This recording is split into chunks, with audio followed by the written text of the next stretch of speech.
అనే ఉద్దేశంతో అద్భుతమైన గ్రంథాన్ని మన చేతిలో పెట్టాడు ఆయన. కాబట్టి ఏ వ్యక్తి అయితే ఆ గ్రంథాన్ని జాగ్రత్తగా పరిశీలించి పరిశోధించి దేవుని చిత్తాన్ని గ్రహించి ఆయన వాక్యానుసారంగా జీవిస్తాడో ఆ వ్యక్తి తప్పనిసరిగా పరలోకానికి వెళ్తాడని మనం చాలా స్పష్టంగా చెప్పవచ్చు. ఈ విధంగా దేవుడు అనుగ్రహించిన గ్రంథాన్ని చదివి అందరి సంగతులు గ్రహించి మనిషి పరలోకానికి వెళ్ళిపోయే అద్భుతమైనటువంటి పరిస్థితిని దేవుడు కల్పిస్తే దేవుడు మానవుడు ఇద్దరి మధ్య ఉన్నటువంటి ఆ యొక్క అందమైన అనుబంధాన్ని చూసి వారవలేని సాతానుడు ఏ విధము చేతనైనా సరే మానవుని దేవుని నుండి వేరు చేయాలనే ఉద్దేశంతో పరిశుద్ధ గ్రంథములోని సత్యములను అసత్యములకు మార్చి దేవునికి వ్యతిరేకంగా మనిషిని ఆలోచించ చేసే విధంగా మనిషిని ప్రేరేపించాడు అపవాది.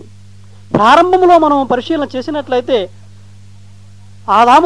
ఆదాముని మోసము చేసిన విధానాన్ని మనం పరిశీలన చేసినట్లయితే దేవుడు ఏ పని చెయ్యమన్నాడో సాతానుడు ఆ పని చెయ్యొద్దు అన్నాడు. నీవు ఈ పండు తినొద్దు అని దేవుడు చెప్పాడు. అపవాది ఈ పండు నీవు తిను అన్నాడు. ఈ ఫలము తిన్న దినమున నీవు చనిపోతావు అని దేవుడు చెబితే అపవాది నీవు చావనే చావు అంటున్నాడు. ఎందుకంటే దేవుడు ఏ పని చేయమన్నాడో ఆ పని నీవు చేయకుండా చేయడమే అపవాది యొక్క తంత్రం. దేవుడు ఏ పని చెయ్యొద్దు అన్నాడో ఆ పని చేయించడమే అపవాది యొక్క తంత్రం. ఎందుకంటే నీవు కనుక నిజముగా బైబిల్ను చదివి అందరి సత్యాన్ని గ్రహించి దేవుని యొక్క ఉద్దేశాన్ని గ్రహించి వాక్యానుసారంగా నీవు జీవించినట్లయితే నీవు పరలోకానికి వెళ్ళిపోతావు. నీవు పరలోకానికి వెళ్లకుండా ఉండాలని, నిన్ను పరలోకానికి వెళ్లకుండా చేయడం కోసం సత్యాన్ని అసత్యానికి మార్చేసి పరిశుద్ధ గ్రంథాన్ని నీవు అర్థం చేసుకోకుండా నిన్ను ప్రలోభ పెట్టి నిన్ను మభ్యపెట్టి మాయలో పడేసి బైబిల్ అర్థం కాకుండా చేసేసాడు ఈ అపవాది. కాబట్టి ప్రియమైన దేవుని పిల్లారా,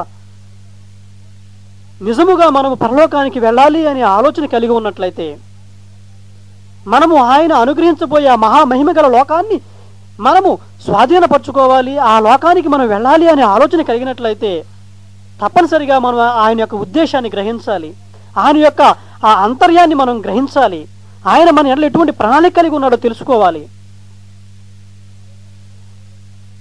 కాబట్టి దేవుడు మన ఎడల ఎటువంటి ఉద్దేశం కలిగి ఉన్నాడు, ఆయన ఏమి చేయమన్నాడు అనే ఉద్దేశం మనము స్పష్టంగా గ్రహించి పరలోకానికి వెళ్ళే వారిగా మనం ఉండాలి అంటే లేఖనాల్లో ఉన్న సత్యాలను గ్రహించాలి అనే విషయాన్ని తప్పక గుర్తించాలి. అయితే నిజముగా బైబిల్ ట్రైనింగ్ అవసరమా, లేక బైబిల్ని అర్థం చేసుకోవడానికి పరిశోధనాత్మకమైనటువంటి శోధన అవసరమా, లేఖనాలను మనం పరిశీలించాలా, లేఖనాలను పరిశోధించాలా అనే విషయాన్ని ఇప్పుడు మనం పరిశీలన చేద్దాం. ఈ విషయం అర్థం కావాలి అంటే అసలు లేఖనాలు ఏ విధంగా వ్రాయబడ్డాయి అనే విషయాన్ని మొదటిగా మనం గ్రహించాలి. పరిశుద్ధ గ్రంథంలో ఉన్నటువంటి 66 పుస్తకాలను మనము జాగ్రత్తగా ఆలోచన చేసినట్లయితే అందరి సంగతులు ఏవి కూడా మనుషులు తమ ఇష్టానుసారంగా తమ స్వయిష్టముతో వ్రాసినటువంటి సంగతులు కాదు అనే విషయం మనకు స్పష్టమవుతుంది. ఈ లోకములో ఉన్న అనేక పుస్తకాలను మనం పరిశీలన చేసినట్లయితే అందులో ఉన్నటువంటి సంగతులు మనుషుడు తన సొంత జ్ఞానము చేత ఊహించి కల్పించి లేనిపోని కట్టుకథలు కల్పించి తన గ్రంథాన్ని వ్రాస్తూ ఉన్నాడు ఈ నాటి మానవుడు.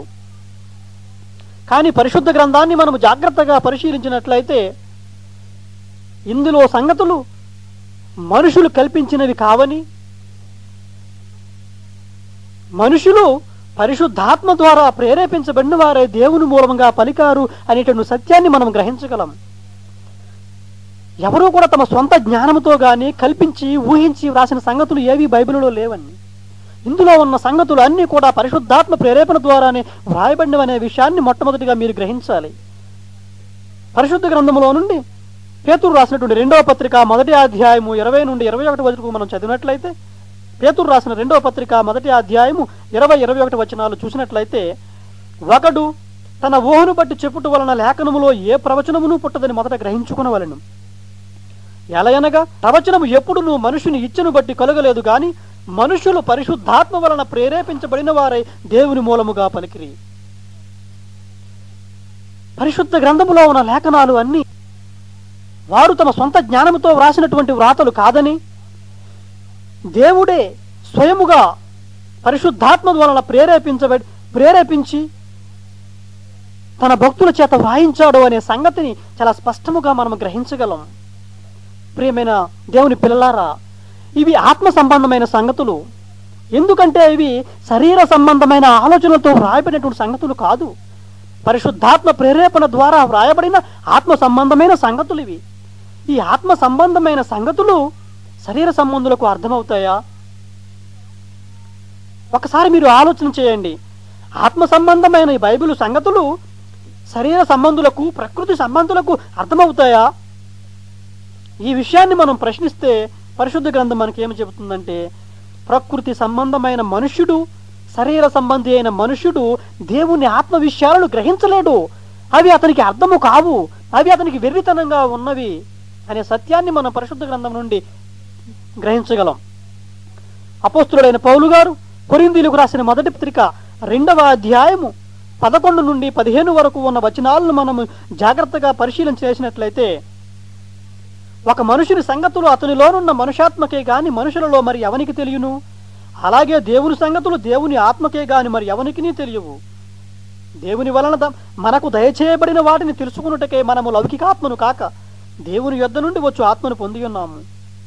మనుష్య జ్ఞానము నేర్పు మాటలతో గాక ఆత్మ సంబంధమైన సంగతులతో సరిచూచుచు ఆత్మ నేర్పు మాటలతో వీటిని గూర్చియే మేము బోధించుచున్నాము. 14వ వచనం, ప్రకృతి సంబంధి అయిన మనుష్యుడు దేవుని ఆత్మ విషయములను అంగీకరింపడు. అవి అతనికి వెర్రితనముగా ఉన్నవి. అవి ఆత్మానుభవము చేతనే వివేచింపదగును గనుక అతడు వాటిని గ్రహింపజాలడు. ఆత్మ సంబంధి అయిన వాడు అన్నిటినీ వివేచించును గాని అతడు ఎవని చేత ఆయనను వివేచింపబడడు. ఇక్కడ పరిశుద్ధాత్ముడు చెబుతూ ఉన్నాడు, ప్రకృతి సంబంధి అయిన మనుష్యుడు, శరీర సంబంధి అయిన మనుష్యుడు, ప్రతి విషయాన్ని శరీర సంబంధంగా ఆలోచించే మనిషి దేవుని ఆత్మ విషయాలను అంగీకరింపడు. అవి అతనికి అర్థము కావు, అవి అతనికి వెర్రితనముగా ఉన్నవి. ఆత్మ సంబంధమైన సంగతులు మనం అర్థము చేసుకోవాలి అంటే ఆత్మ సంబంధమైన జ్ఞానం అవసరం. ఆత్మ సంబంధమైన సంగతులతో సరిచూడాలి. అప్పుడు మాత్రమే పరిశుద్ధ గ్రంథములో ఉన్నటువంటి లేఖనాలు, అందరి సత్యాలు, దేవుని యొక్క ఉద్దేశము, దేవుని యొక్క ఆలోచన మనకు అర్థం చేసుకోగలం. కాబట్టి ప్రియమైన దేవుని పిల్లలారా, ఆత్మ సంబంధమైన సంగతులను అర్థం చేసుకోవడానికి ఆత్మ సంబంధమైన జ్ఞానం అవసరం అనే విషయాన్ని మొట్టమొదటిగా మీరు గుర్తించాలి. మీలో కొంతమంది అనొచ్చు, అయ్యా బైబిల్లో కొన్ని సంగతులు అర్థం కానంత మాత్రాన మాకు వచ్చే నష్టం ఏంటి? మాకేమీ నష్టం లేదే, మేము చాలా సంతోషంగా ఉన్నాం, చాలా ఆనందంగా ఉన్నాం అని మీరు చాలామంది అనొచ్చు. కానీ పరిశుద్ధ గ్రంథాన్ని మనం జాగ్రత్తగా ఆలోచన చేసినట్లయితే, దేవుడు బైబిల్ని మనకి ఎందుకు వ్రాయించాడు? ఆయన చిత్తాన్ని మనము గ్రహించాలని. ఆయన చిత్తాన్నే మనము గ్రహించలేనప్పుడు, ఆయన ఉద్దేశాన్ని మనము పసిగట్టలేనప్పుడు మనము పరలోకానికి చేరుకోలేం. అందుకనే పరిశుద్ధాత్ముడు తన గ్రంథంలో వ్రాయిస్తూ ఉన్నాడు. పేతురు రాసినటువంటి 2వ పత్రిక అధ్యాయము 15 నుంచి 17 వచనాలు, అలాగూ మన ప్రియ సహోదరుడైన పౌలు కూడా తనకు అనుగ్రహింపబడిన జ్ఞానము చొప్పున మీకు వ్రాసి ఉన్నాడు. 16వ వచనం, వీటిని గూర్చి తన పత్రికలన్నోనూ బోధించుచున్నాడు. అయితే వాటిలో కొన్ని సంగతులు గ్రహించుటకు కష్టమైనవి. వీటిని విద్యా విహీనులను, అతిరులైన వారును తక్కిన లేఖను అపార్థము చేసినట్లు తమ స్వకీయ నాశనమునకు అపార్థము చేయుదురు. 17వ వచనం, ప్రియులారా, మీరు ఈ సంగతులు ముందుగా తెలుసుకొని ఉన్నారు గనుక మీరు నీతి విరోధుల తప్పుడు బోధల వలన తొలగింపబడి మీకు కలిగిన స్థిర మనసును విడిచి పడిపోకుండా కాచుకుని ఉండుడి.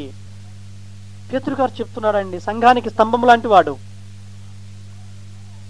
పౌలు గారు కొన్ని తన సంగతులు తన పత్రికల్లో ఆయన వివరించాడు. కానీ వాటిలో కొన్ని సంగతులు గ్రహించడానికి చాలా కష్టమైనవి అంటున్నాడు ఆయన. ఈ కష్టమైన సంగతులను విద్యా విహీనులు, అస్థిరులైన వారు సరిగా అర్థము చేసుకోకపోవడం వల్ల వారు తమ స్వకీయ నాశనానికి అది దారితీస్తుందని పరిశుద్ధాత్ముడు చెబుతూ ఉన్నాడు. ఏ వ్యక్తి అయితే లేఖనాలను సరిగా అర్థం చేసుకోలేడో ఆ వ్యక్తి దేవుని చిత్తాన్ని గ్రహించలేడు. ఎప్పుడైతే ఒక వ్యక్తి దేవుని చిత్తాన్ని గ్రహించలేడో అతను తన జీవితంలో పడిపోతాడు, తన గమ్యాన్ని చేరుకోలేడు, పరలోకాన్ని చేరుకోలేడు. కాబట్టి దేవుని వాక్యం మనతో మాట్లాడుతూ ఉంది. కష్టమైన సంగతులను గ్రహించడానికి కష్టమైన సంగతులను ఒకవేళ నీవు అపార్థము చేసుకుంటే నీవు నాశనం అయిపోతావు. అపోస్తుల కార్యములు 13వ అధ్యాయము 46వ వచనం, మీరు దేవుని వాక్యమును త్రోసివేసి మిమ్మును మీరే నిత్య జీవమునకు అపాత్రులుగా ఎంచుకొనుచున్నారు. భక్తుడు మాట్లాడుతూ ఉన్నాడు. ఆనాటి స్థానిక సంఘములో ఉన్నటువంటి ప్రజలు దేవుని వాక్యాన్ని వాళ్ళు విసర్జించారు, దేవుని వాక్యాన్ని నిర్లక్ష్యం చేశారు. అందుకే వారు అంటున్నారు, మీరు దేవుని వాక్యాన్ని త్రోసివేసి మిమ్మల్ని మీరే నిజీవానికి అపాత్రులుగా చేసుకున్నారు. మీరు దేవుని సత్యాన్ని నిర్లక్ష్యం చేయటం వల్ల, దేవుని ఉద్దేశాన్ని మీరు గ్రహించకపోవడం వల్ల మీరు నిత్య జీవానికి అపాత్రులైపోయారు, మీరు అర్హులు కారు. అలాగే యెషయా గ్రంథం 8వ అధ్యాయం 20వ వచనంలో చూసినట్లయితే, ధర్మశాస్త్రమును ప్రమాణ వాక్యమును విచారించుడి, ఈ వాక్య ప్రకారము వారు బోధించని ఎడల వారికి అరుణోదయము కలుగదు. లేఖనములో ఉన్న వాక్య ప్రకారము ఉన్నది ఉన్నట్టుగా నీవు వారికి బోధించకపోతే వారికి అరుణోదయం కలగదు. నీవు బోధించవలసిన విధముగా బోధించకుండా మరో విధముగా నీవు బోధిస్తే వారు తప్పుడు మార్గంలో వెళ్ళిపోయే ప్రమాదం ఉంది అని పరిశుద్ధాత్ముడు హెచ్చరిస్తూ ఉన్నాడు. ప్రభునందు ప్రియమైన దేవుని పిల్లలారా, కాబట్టి పరిశుద్ధ గ్రంథములో ఉన్న లేఖనాలను ఉన్నది ఉన్నట్టుగా గ్రహించవలసినటువంటి బాధ్యత మనిషిగా పుట్టిన ప్రతి ఒక్కరిపైన ఉన్నదనే విషయాన్ని ప్రతి ఒక్కరూ గమనించవలసిందిగా మనం చేస్తూ ఉన్నాను. ప్రియమైన దేవుని పిల్లలారా, ఈ సమయంలో కొన్ని విషయాలు మనం పరిశీలన చేద్దాం. ఈరోజు క్రైస్తవ వ్యవస్థ, క్రిస్టియానిటీ పటిష్టమైన స్థితిలో ఉన్నదా లేక పతనావస్థలో ఉన్నదా చెప్పగలరా? నేటి క్రైస్తవ వ్యవస్థ పటిష్టమైన స్థితిలో ఉన్నదా లేక పతనావస్థలో ఉన్నదా ఎప్పుడైనా ఆలోచించారా మీరు? అయ్యా, ప్రపంచంలో ఎక్కువ మంది జనాభా క్రైస్తవులే కాబట్టి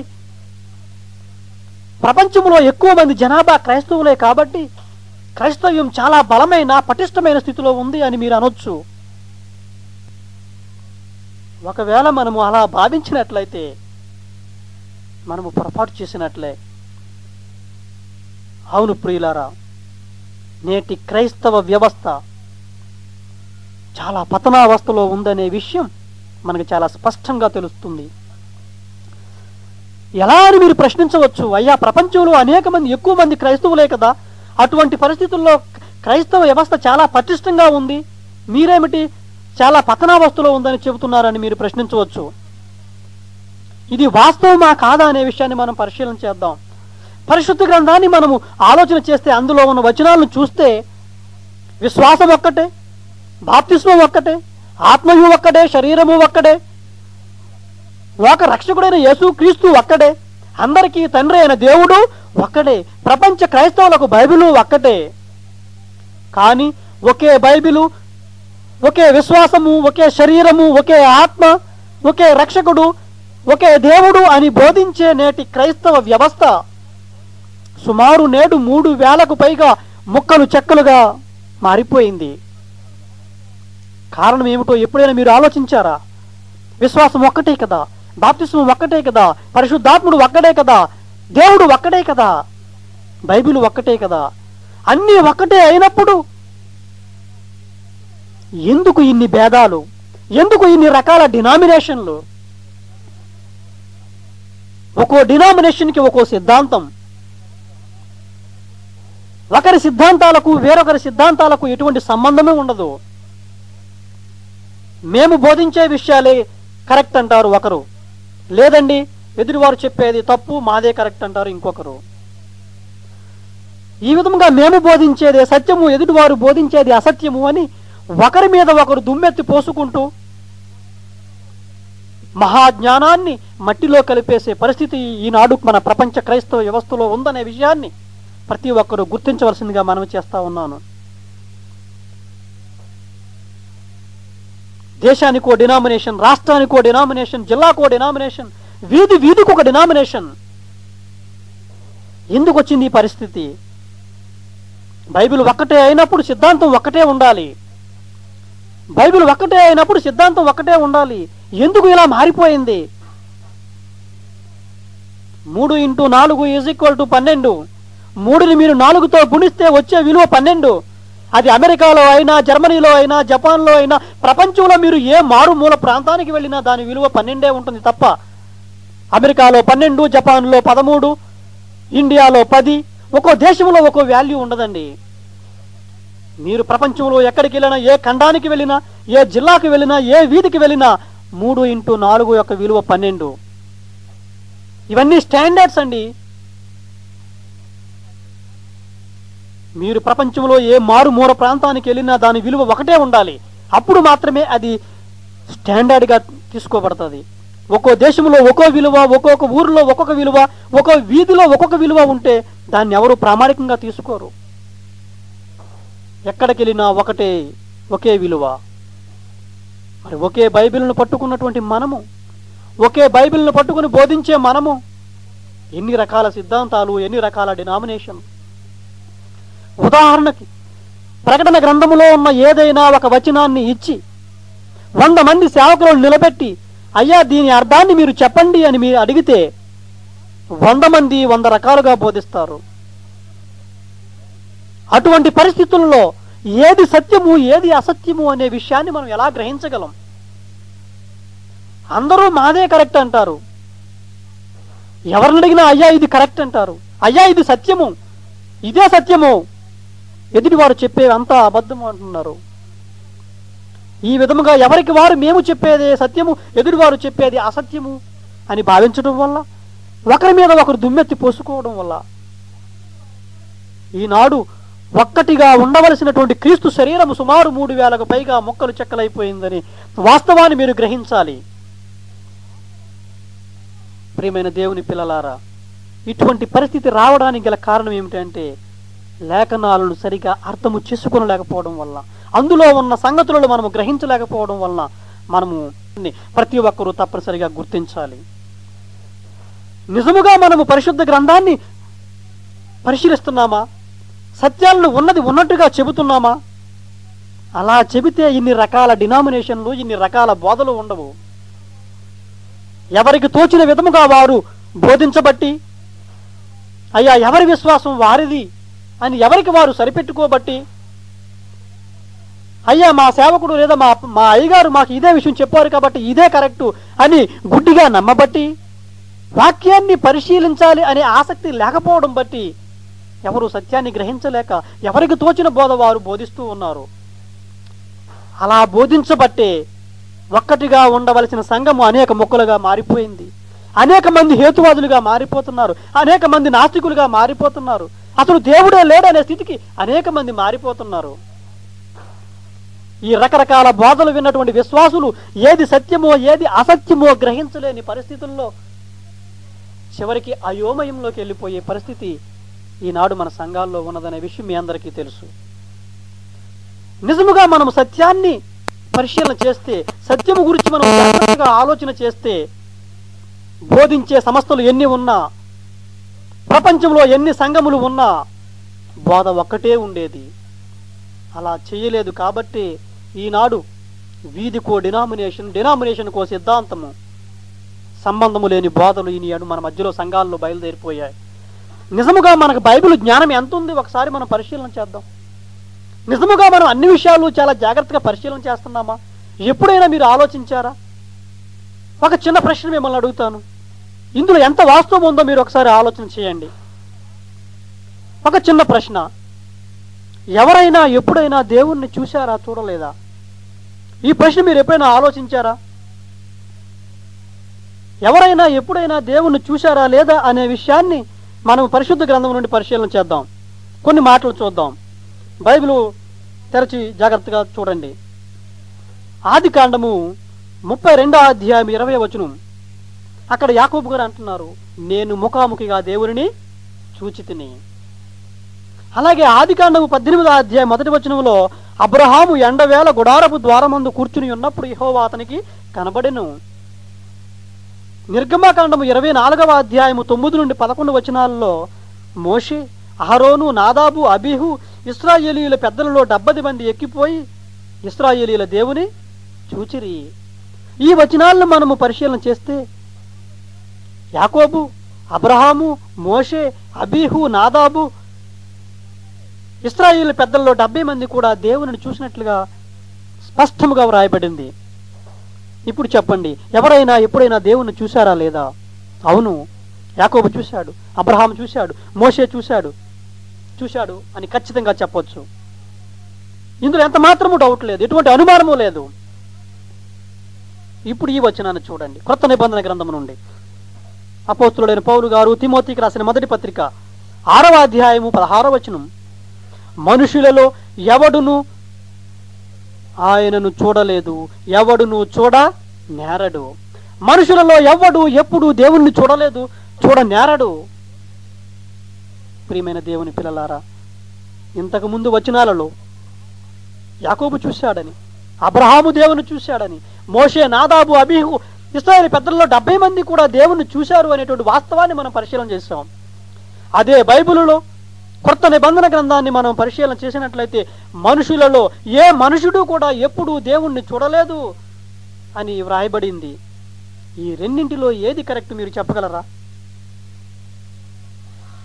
ఒకవేళ పాత నిబంధనలో ఉన్న వచనాలను బట్టి యాకోబు దేవుణ్ణి చూశాడు అని మనము నమ్మితే, క్రొత్త నిబంధనలో ఉన్న వచనాలను బట్టి ఏ మానవుడు దేవుణ్ణి చూడలేదు అని నమ్మాలి.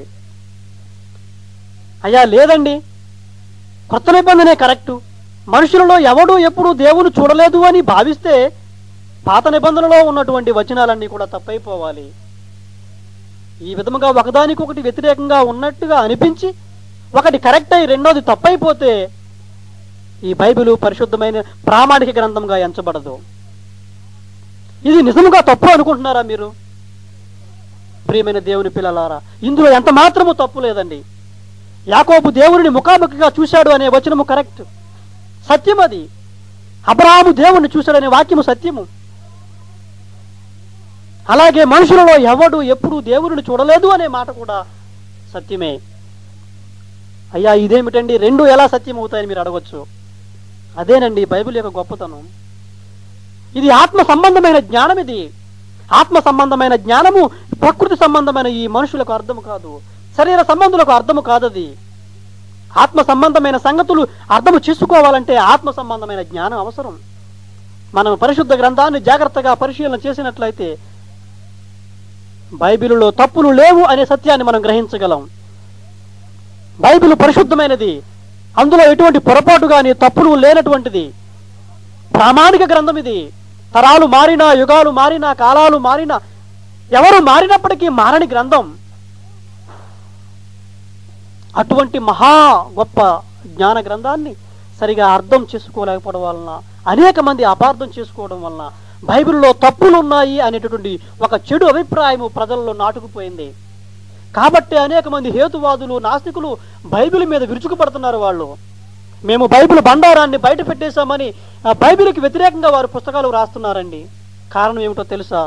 వారికి బైబిల్ జ్ఞానం అర్థం కాలేదు. ఆత్మ సంబంధమైన జ్ఞానాన్ని అర్థము చేసుకునే కెపాసిటీ వారికి లేదు. వారు ప్రకృతి సంబంధులు, వారు శరీర సంబంధులు. కాబట్టి ఆత్మ సంబంధమైన జ్ఞానాన్ని అర్థం చేసుకోలేక వారు తప్పుగా, పొరపాటుగా ఆలోచిస్తూ ఉన్నారు. ప్రియమైన దేవుని పిల్లలారా, పరిశుద్ధ గ్రంథములో ఎటువంటి తప్పులు లేవు. పరిశుద్ధ గ్రంథము ప్రామాణిక గ్రంథము అని నిరూపించాలి అంటే ఆత్మ సంబంధమైన సంగతులను ఆత్మ సంబంధమైన సంగతులతో సరిచూడాలి. అలా చూడాలి అంటే ఎంతో పరిశీలన, ఎంతో పరిశోధన అవసరం. అలా లేకుండా కేవలము గుడ్డిగా ముందుకు వెళ్ళిపోతాను అంటే అది కాదు. పరిశీలించాలి, పరిశోధించాలి. దేవుని యొక్క సహాయం కోసం మనం బ్రతిమాలాడాలి. లేఖనాలను పరిశీలించండి, ఈ బైబిల్ ఏం చెప్తుందో. పరిశుద్ధ గ్రంథాన్ని మనం చూద్దాం. సామెతల గ్రంథం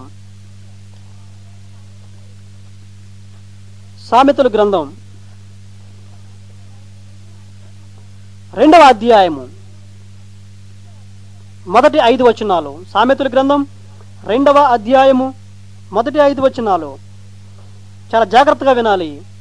నా కుమారుడా, నీవు నా మాటలను అంగీకరించి నా ఆజ్ఞలను నీ యొద్ద దాచుకుని ఎడల జ్ఞానమునకు నీ చెవియొగ్గి హృదయపూర్వకముగా వివేచన అభ్యసించిన ఎడల, తెలివికై మొర్రపెట్టిన ఎడల, వివేచనకై మనవి చేసిన ఎడల, వెండిని వెదకినట్లు దానిని వెదకిన ఎడల, దాచబడిన ధనమును వెదకినట్లు దానిని వెదకిన ఎడల, యెహోవా యందు భయభక్తులు కలిగి ఉండుట ఎట్టిదో నీవు గ్రహించదవు. దేవుని గూర్చిన విజ్ఞానము నీకు లభించును. ప్రియమైన దేవుని పిల్లలారా, దేవుని జ్ఞానము మనకు లభించాలి అంటే, ఆయన చిత్తాన్ని మనము గ్రహించాలి అంటే మన సొంత జ్ఞానము సరిపోదండి. ఈ లోక సంబంధమైన డిగ్రీలు సరిపోవు. ఆయన ఏమంటున్నాడు ఒకసారి పరిశీలన చేయండి. 3వ వచనం, తెలివికై మొర్రపెట్టిన ఎడల. మొర్రపెట్టాలండి.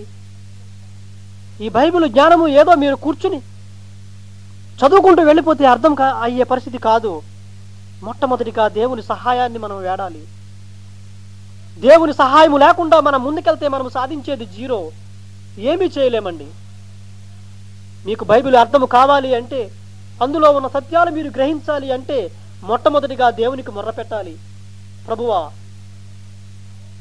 మీ యొక్క పరిశుద్ధ గ్రంథములో ఉన్నటువంటి లేఖనాలను అర్థము చేసుకునే జ్ఞానము, అర్థము చేసుకునే వివేచన నాకు అనుగ్రహించు తండ్రి.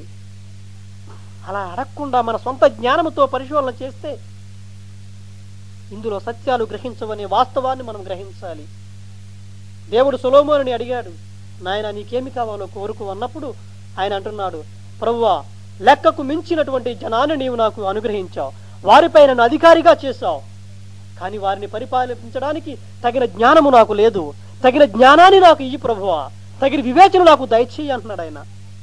ప్రియమైన దేవుని పిల్లారా, మనము కూడా అలాగే దేవుడు మనకు అనుగ్రహించిన సంఘాన్ని, దేవుడు మనకు అనుగ్రహించిన విశ్వాసులను సర్వసత్యములోకి నడిపించాలి అంటే, దేవుని వాక్యాన్ని సత్యముని ఉన్నది ఉన్నట్టుగా బోధించాలి అంటే ప్రభువు యొక్క సహాయం అవసరం.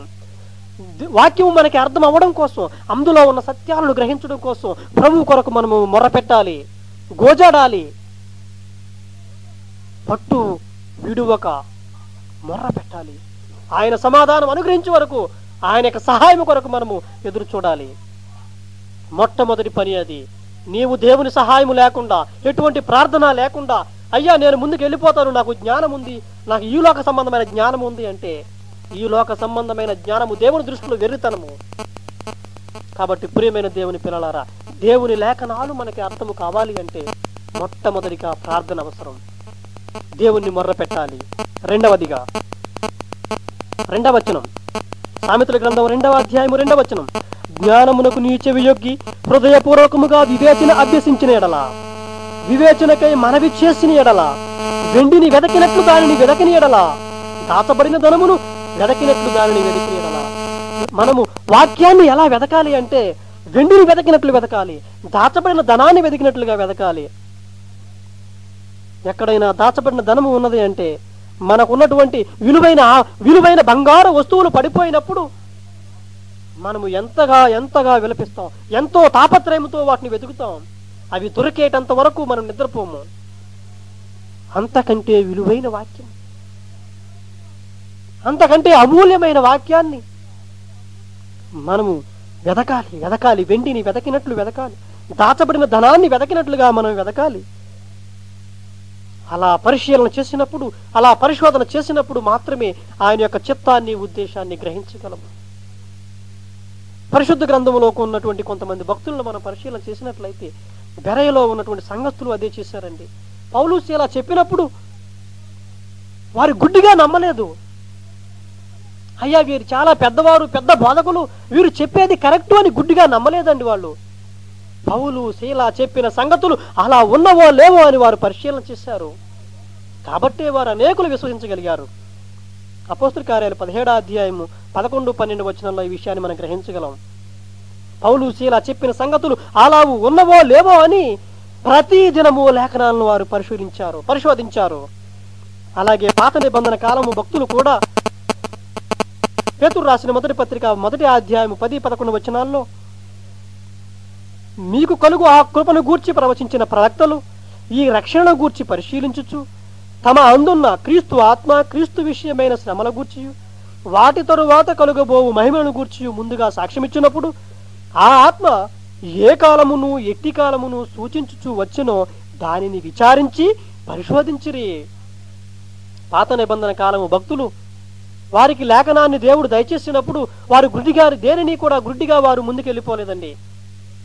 ఆ ఆత్మ ఏ కాలమును ఎట్టి కాలమును సూచించుచూ వచ్చినో దానిని విచారించి పరిశోధించిరి,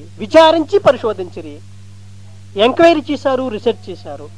ప్రియమైన దేవుని పిల్లలారా, మనము కూడా లేఖనములో ఉన్నటువంటి సత్యాలను గ్రహించాలి అంటే దేవుని వాక్యాన్ని పరిశీలించాలి, దేవుని వాక్యాన్ని పరిశోధించాలి. ఎటువంటి పరిశోధన లేకుండా ముందుకు వెళితే మనం ఏమీ సాధించలేము అనే వాస్తవాన్ని మీరు గ్రహించాలి అని ప్రభు పేరట మీకు మనవి చేస్తూ ఉన్నాను. ప్రియమైన దేవుని పిల్లలారా, దేవుని వాక్యాలను, దేవుని యొక్క ఉద్దేశాలను, దేవుని యొక్క సంగతులను మనం గ్రహించాలి అంటే లేఖనాలను పరిశీలించవలసినటువంటి ఆవశ్యకత ఎంతైనా ఉన్నదనే సంగతి ప్రతి ఒక్కరూ గుర్తించాలని మనం చేస్తా ఉన్నాం. ఈ సందర్భంగా మరొక విషయాన్ని మనం పరిశీలన చేద్దాం. లేఖనాలను అర్థం చేసుకోవడానికి, దేవుని యొక్క ఉద్దేశాన్ని గ్రహించడానికి పరిశోధన అవసరం అనేటటువంటి విషయాన్ని పరిశుద్ధాత్ముడు చక్కగా వ్రాయిస్తే మీరు ప్రశ్నించవచ్చు, అయ్యా ఆనాడు యేసు ప్రభు వారు అపోస్తలుల్ని పంపిస్తూ మీరు ఏమి మాట్లాడాలి, ఏమి చెప్పాలి అని మీరు దేని గురించి దిగులు చెందకండి. మీరు అక్కడికి వెళ్ళి నిలబడిన తర్వాత మీరు ఏమి మాట్లాడాలో పరిశుద్ధాత్ముడే మీకు తెలియపరుస్తాడు అని చెప్పారు కదా. మరి కాబట్టి ఆ సంగతి ఇప్పుడు మనకి వర్తించదా అని మీరు ప్రశ్నించవచ్చు. వారు చెప్పినట్లుగా మనము కూడా ఎటువంటి సిద్ధపాటు లేకుండా వెళ్ళి నిలబడి పరిశుద్ధ గ్రంథాన్ని ఓపెన్ చేసి వచ్చినటువంటి ఆ వాక్యాన్ని, ఏ వాక్యమైతే వస్తుందో ఆ వాక్యాన్ని చూసి మనము బోధిస్తే తప్ప అని మీరు ప్రశ్నించవచ్చు. అలా ప్రశ్నించడంలో తప్పేమీ లేదు. కాబట్టి అలా చేయడము ఆనాడి అపోస్తలులకు వర్తించినటువంటి సంగతులు మనకు వర్తిస్తాయా వర్తించవా అనే విషయాన్ని మనం పరిశీలన చేద్దాం. ఈ విధంగా ఎటువంటి పరిశోధన లేకుండా, ఎటువంటి తర్ఫీదు లేకుండా, ఎటువంటి సిద్ధపాటు లేకుండా నిలబడి కండ్లు మూసుకుని బైబిల్ తెరిచి వచ్చిన వాక్యాన్ని బట్టి చెప్పడం ఎంతవరకు వాస్తవం అనే విషయాన్ని పరిశీలన చేద్దాం. బైబిలులో 66 పుస్తకాలు, సుమారు 40 మంది రచయితలు, సుమారు 40 మంది చేత వ్రాయబడింది, సుమారు 1600 సంవత్సరాల కాల నిడువులో వ్రాయబడింది. ఒకే బైబిలు ఎందుకు 66 పుస్తకాలుగా వ్రాయబడింది? ఎందుకు సుమారు 40 మంది భక్తుల చేత వ్రాయబడింది?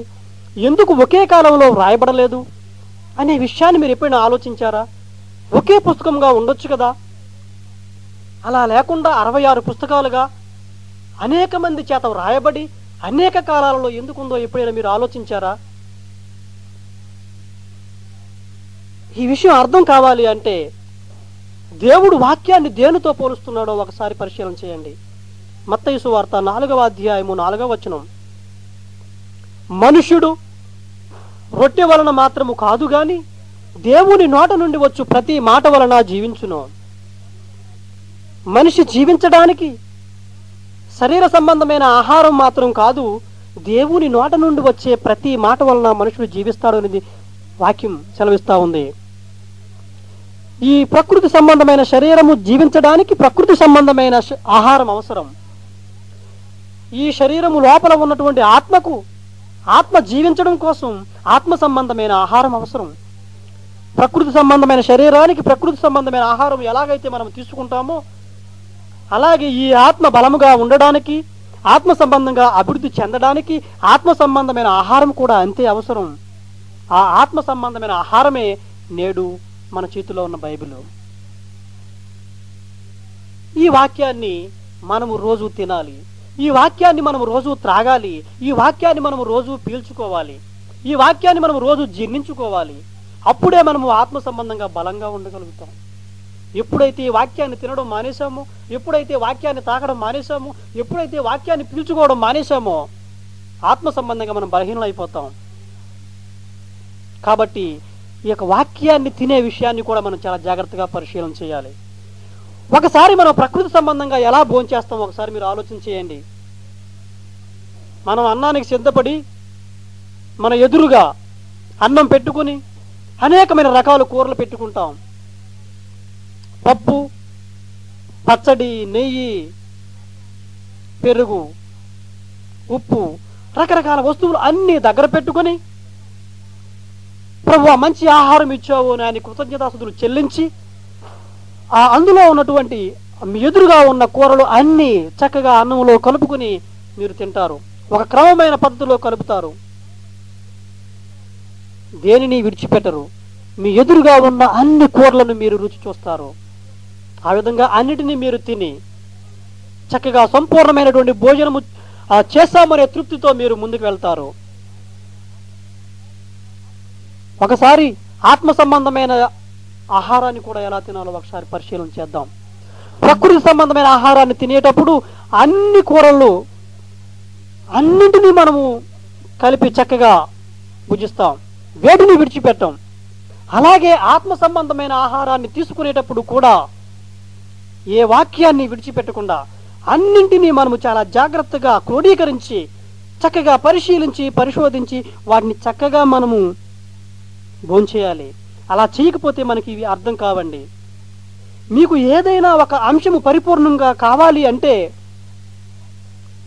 మీరు ఆది కాండము మొదలుకొని ప్రకటన గ్రంథం వరకు ఉన్న వచనాలు అన్నింటినీ మీరు చక్కగా ఒక చోట చేర్చి ఒక క్రమమైన పద్ధతిలో వాటిని సమకూరుస్తేనే మీకు సరి అయినటువంటి అంశం, మీకు పరిపూర్ణమైన అంశాన్ని మీరు పొందగలుగుతారు. మీరు శరీర సంబంధమైన ఆహారాన్ని, శరీర సంబంధమైన భోజనాన్ని మీరు పరిపూర్ణంగా చేయాలి అంటే అన్ని రకాల కూరలు మీరు వేసుకోవాలి. అప్పుడే అది పరిపూర్ణత. అలాగే ఆత్మ సంబంధమైన ఆహారం కూడా అంతే. మీరు ఆత్మ సంబంధంగా పరిపూర్ణమైన వాక్యాన్ని అందించాలి అంటే పరిశుద్ధ గ్రంథములో ఉన్న లేఖనాలు అన్నింటినీ ఒక చోట చేర్చి ఒక అంశాన్ని మీరు తయారు చేయాలి. ఎందుకంటే అన్ని విషయాలు ఒక్కచోటే వ్రాయబడలేదండి బైబిల్లో. అనేకమైన సంగతులు అనేకమైన సందర్భాల్లో వ్రాయబడ్డాయి. వివిధ కాలాలలో వివిధ వ్యక్తుల చేత వారి వారి జీవిత విధానాలకు అనుగుణంగా వారిని మార్చడానికి అనుకూలంగా దేవుడు వ్రాయించి ఇచ్చాడు ఈ గ్రంథాన్ని. కాబట్టి ఒక అంశం మనకి పరిపూర్ణంగా అర్థం కావాలి అంటే అన్నింటినీ మనం ఒక చోట పెట్టాలి, అన్నింటినీ పరిశీలించాలి. పరిశుద్ధ గ్రంథంలో ఒక వాక్యం చూద్దాం. యెషయా గ్రంథం 28వ అధ్యాయము 13వ వచనం. యెషయా గ్రంథం 28వ అధ్యాయం 13వ వచనం.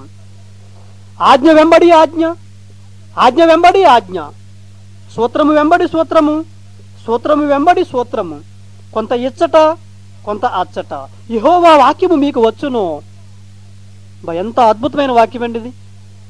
దేవుని వాక్యము అంతా ఒక్కచోటే మీకు దొరకదు. ఏదైనా ఒక అంశాన్ని గురించి మీరు మాట్లాడాలి అంటే ఏదో ఒక పుస్తకం తీసుకుని, ఏదో ఒక అధ్యాయం తీసుకుని, అందులో ఏదో ఒక వచనాన్ని తీసుకుని మీరు ముందుకు చెప్పుకుంటూ వెళ్ళిపోతే అది పరిపూర్ణత కాదు. అందులో మీకు పరిపూర్ణమైన అంశం మీకు రాదు. ఎందుకంటే ఆజ్ఞ వెంబడి ఆజ్ఞ, సూత్రం వెంబడి సూత్రము, కొంత ఇచ్చట కొంత అచ్చట, యెహోవా వాక్యం మీకు వస్తుంది. ఏదైనా ఒక వాక్యమును గూర్చి, ఏదైనా ఒక అంశమును గూర్చి మీరు పరిపూర్ణంగా బోధించాలి అంటే కొంత ఇచ్చట కొంత అచ్చట, కొంత ఆది కాండములో, కొంత ప్రకటన గ్రంథములో, కొంత దానియేలు గ్రంథములో, కొంత యెషయా గ్రంథములో అన్ని పుస్తకాలు పరిశీలన చేయాలి. అన్ని పుస్తకాలు మీరు ధ్యానించాలి. అన్ని పుస్తకాలను మీరు తరువుగా ఉండాలి. అన్నింటినీ మీరు గ్రహించి అందులో ఉన్న సారాన్ని మీరు తీసుకుని బోధించాలి. ఉన్నది ఉన్నట్టుగా మీరు బోధిస్తేనే వారికి అరుణోదయం కలుగుతుంది. అలా కాకుండా మీ ఇష్టం వచ్చినట్లుగా మీరు బోధిస్తే వారికి అరుణోదయం కలగదు అనే వాస్తవాన్ని గ్రహించాలి అని మనవి చేస్తూ ఉన్నాను. కాబట్టే తిమోతికి రాసినటువంటి 2వ పత్రిక 2వ అధ్యాయం 15వ వచనంలో సత్యవాక్యమును సరిగా విభజించాలి అంటున్నాడు ఆయన.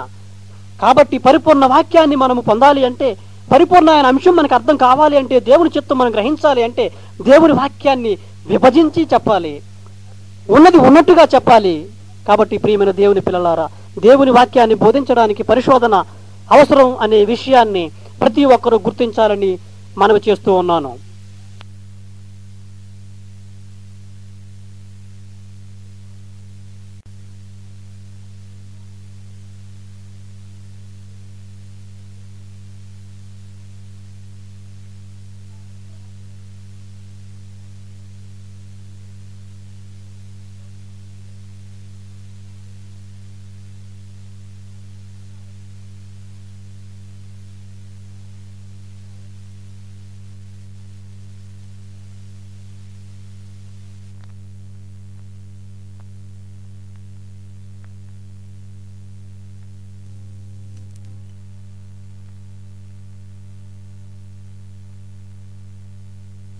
తిమోతికి రాసిన 2వ పత్రిక 2వ అధ్యాయం 15వ వచనం. సత్యవాక్యమును సరిగా విభజించి బోధించాలి. సత్యవాక్యమును సరిగా విభజించాలి. సక్రమమైన మార్గములో సరి అయిన రీతిలో మనము విభజించి బోధించినట్లయితే ఎటువంటి ప్రాబ్లము ఉండదండి, ఎటువంటి సమస్య రాదు. ఒకే బైబిల్ కలిగినటువంటి నేటి క్రైస్తవులు నేడు సుమారు 3,000కు పైగా ముక్కలుగా విడిపోవడానికి కారణం ఏమిటో మీరు ఇప్పుడు ఆలోచించారా? విడిపోవడానికి కారణం ఏమిటో ఒకసారి మనం పరిశీలన చేద్దాం. అనేక మంది అనేక డినామినేషన్ల వారు మా సిద్ధాంతమే సత్యమైంది, ఎదుటివారు బోధించే బోధ తప్పు అంటున్నారు. ఈ విధంగా ప్రతి ఒక్కరూ ఎవరికి వారే మేము చెప్పేదే సత్యము, ఎదుటివారు చెప్పేది అసత్యము అని అనుకుంటూ ఉండటం వల్ల వారి బోధలు కలవటం లేదు, వారి ఆలోచనలు కలవటం లేదు, వారి ఉద్దేశాలు కలవటం లేదు. ఒకే బైబిలు వేరు భావాలు, ఒకే బైబిలు వేరు ఉద్దేశాలు, ఒకే బైబిలు వేరు సిద్ధాంతాలు. ఇటువంటి పరిస్థితి రావడానికి కారణం ఏమిటో తెలుసా? ఎవరూ కూడా బైబిల్ని పరిపూర్ణంగా పరిశోధన చేయటం లేదు, ఎవరు కూడా బైబిల్ని సంపూర్ణంగా ధ్యానం చేయటం లేదు అని స్పష్టంగా మనకు అర్థమవుతుంది. ఒకవేళ కనుక అందరూ పరిపూర్ణంగా ఆది కాండం మొదలుకొని ప్రకటన వరకు సంపూర్ణంగా ధ్యానము చేసినట్లయితే ప్రపంచం మొత్తానికి ఒకే సిద్ధాంతం ఉండేది, ఒకే బైబిలు ఒకే సిద్ధాంతం ఉండేది. అలా లేదు అంటే ఎవరికి తోచిన విధంగా వారు ఆలోచిస్తున్నారు, ఎవరికి తోచిన విధంగా వారు బోధిస్తున్నారు, ఎవరికి తోచిన విధంగా వారు ముందుకు సాగిపోతున్నారు. ఇందులో ఎంత మాత్రమూ అనుమానం లేదు. సుమారు 3,000కు పైగా మొక్కలు చెక్కలైన క్రైస్తవ్యమే ఇందుకు చక్కటి నిదర్శనం. ఇలా విడిపోవడానికి కారణం ఏంటో తెలుసా? గుడ్డివాడు ఏనుగును తడిమినట్టుగా ఉంది నేటి క్రైస్తవుని పని, నేటి క్రైస్తవ బోధకుల పని. గుడ్డివారు ఏనుగును తడిమి అది ఎలా ఉందో చెప్పినట్టుగా ఉంది. మీకు తెలుసు కదా, గుడ్డివారు ఏనుగుని ఏ విధంగా వారు తడిమి చూశారో. ఒక 6 గుడ్డివాళ్ళు ఏనుగును చూడడానికి బయలుదేరారు. ఆ 6 ఒక కళ్ళున్న వ్యక్తి ముందుకు తీసుకెళ్తున్నాడు. ఏనుగు దగ్గరికి వెళ్ళి ఈ 6 తీసుకువెళ్ళి, బాబు ఇదే ఏనుగు, మీరు కళ్ళెట్టి చూడలేరు కాబట్టి వీటిని తడిమి చూడండి వారికి చెప్పాడు.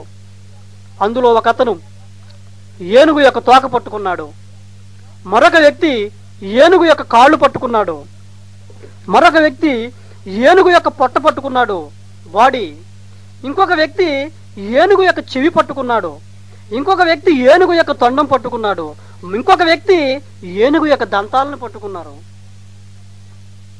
ఎందుకంటే వారికి చూడడానికి కళ్ళు లేవు, అది ఎలా ఉందో వారు గ్రహించలేరు. కాబట్టి తమ చేతులతో దాన్ని తడిమి చూసి అది ఏ విధంగా ఉంటుందో తెలుసుకోవాలనే ఆలోచన వారికి కలిగింది. వారు చూశారు, చాలా సంబరపడిపోయారు, చాలా ఆనందపడిపోయారు, చాలా సంతోషపడిపోయారు. తిరిగి వచ్చేసారు. ఊర్లోకి వచ్చినప్పుడు అందరూ అడుగుతున్నారు, అయ్యా ఏనుగు ఎలా ఉంది, ఏనుగు ఎలా ఉంది, మీరు చూశారు కదా, మాకు కూడా కొంచెం చెప్పండి అని అడుగుతున్నారు.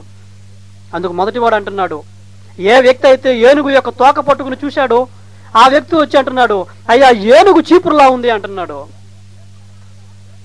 ఏ వ్యక్తి అయితే తోక పట్టుకున్నాడు చూశాడు ఆ వ్యక్తి ఏనుగు చీపురులా ఉంది అంటున్నాడు. ఇంకొక వ్యక్తి వచ్చాడు, అయ్యా అది కాదు, అతను చెప్పేది తప్పు, ఏనుగు చీపురులాగా లేదండి, ఏనుగు అరటి బొందలాగుంది, అరటి స్తంభంలాగా ఉంది అది అని చెప్పి కూర్చున్నాడు. మూడో వ్యక్తి లేచాడు, అయ్యా వాళ్ళిద్దరూ చెప్పేది తప్పు, ఏనుగు చీపురు కట్టలా ఉండదు, ఏనుగు అరటి స్తంభంలా ఉండదండి, ఏనుగు గోడలాగుంది అన్నాడు. కారణం ఏనుగుని అతను ఏనుగు యొక్క బాడీని సవర్ చేసి చూశాడు చేతులతోటైనా. నాలుగో వాళ్ళు లేచాడు, అయ్యా వారు ముగ్గురు చెప్పేది తప్పండి, వారు ముగ్గురు చెప్పేది తప్పు, ఏనుగు తోకలా, ఏనుగు చీపురు కట్టలా లేదు, ఏనుగు అరటి బొందలాగా లేదు, ఏనుగు గోడలాగా లేదు, అది ఎలా ఉందో తెలుసా, అది అచ్చు చాట్లాగా ఉంది అన్నాడు, మనం బియ్యం చెరుక్కునే చాట్లాగా ఉంది అన్నాడు. కారణం అతను చివకటే చూశాడు. ఐదో వ్యక్తి కోపం వచ్చేసింది, వీళ్ళు నలుగురు తప్పు చెబుతున్నారు. వెంటనే నుంచున్నాడు, అయ్యా వాళ్ళ నలుగురు చెప్పేది తప్పు. ఈ ఐదో వ్యక్తి ఏనుగు తొండం పట్టుకుని చూశాడండి. ఆయన అంటున్నాడు, అయ్యా ఏనుగు తాడులా ఉంటుంది, లావుపాటి తాడులా ఉంటుంది అంటున్నాడు. ఆరో వ్యక్తికి ఇంకా కోపం వచ్చేసింది. ఏంటి ఈ 5 తప్ప చెప్తున్నారు వీళ్ళు. అతను ఏనుగు యొక్క దంతాలు పట్టుకుని చూశాడు. అయ్యా, ఏనుగు వారు చెప్పినట్టుగా కాదండి, ఏనుగు వాళ్ళు చెప్పినట్టుగా చీపురులా ఉండదు, చాటలాగా ఉండదండి, తాడులాగా ఉండదు, ఏనుగు అచ్చు గేదె కొమ్ములాగా ఉంటుంది అంటున్నాడు. ప్రియమైన దేవుని పిల్లలారా, ఈ 6 ఎవరు కరెక్టో చెప్పండి మీరు. తోక పట్టుకున్న వ్యక్తి ఏనుగుని ఒక చీపురు కట్టతో పోలుస్తున్నాడు. తొండం పట్టుకున్న వ్యక్తి ఏనుగుని ఒక తాడుతో పోలుస్తున్నాడు. చెవి పట్టుకున్న వ్యక్తి ఏనుగుని ఒక చేటతో పోలుస్తున్నాడు. ఈ 6 ఎవరు కరెక్ట్ మీరు చెప్పగలరా? ఏనుగు ఎలా ఉంటుంది? ఏనుగు చీపురు కట్టలా ఉంటుందా, లేక ఏనుగు చేటలా ఉంటుందా? 6 ఎవరు కరెక్ట్ మీరు చెప్పగలరా? 6 తప్పే. ఎందుకో తెలుసా? ఏనుగును పరిపూర్ణంగా చూసే శక్తి వారికి లేదు. ఏనుగును వారు పరిపూర్ణంగా చూడలేదు. కేవలము తమ చేతికి వచ్చినటువంటి ఏదో ఒక భాగాన్ని తడిమి చూసి ఆ భాగాన్ని బట్టి ఏనుగు అలా ఉంటుంది అని ఊహించారు తప్ప ఏనుగును వారు ఎవరూ చూడలేదు, పరిపూర్ణంగా చూడలేదు. వారు ఒక్కొక్క భాగాన్ని మాత్రమే ముట్టుకోబట్టి, ఒక్కొక్క భాగాన్ని మాత్రమే వారు పరిశీలన చేయబట్టి వారికి ఒక్కొక్కరికి ఆ ఏనుగు ఒక్కొక్క రకంగా అర్థమయ్యింది.